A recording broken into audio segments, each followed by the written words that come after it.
Bakit ang iksi naman ng suot mo? Bakit ang sexy masyado? Babastusin ka niyan.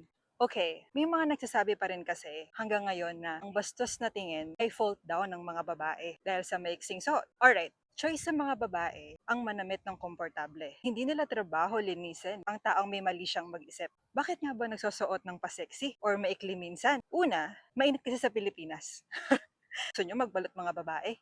Habang 38 degrees Celsius yung heat index. Second, syempre, habang carry pa ng body, kailan pa magpapasexy? Pag 60 years old na, may rayuma na. I-flex na habang fresh pa, di ba? Third, simple lang, pinili yung damit na sinuot kasi feeling nila dun sila maganda. Kasi it adds confidence sa kanila. Saka nag-evolve na rin kasi tayo. Imaginein mo, kung hindi pa tayo nag-evolve, aba, nakabarong at saya pa rin tayo lahat hanggang ngayon. Kaya whether we like it or not, we should embrace changes then. And we should level up because it's a sign of progress. And of course, sa ating mga girls, let's do our part as well. Wearing what you want is a right, but being smart is a superpower.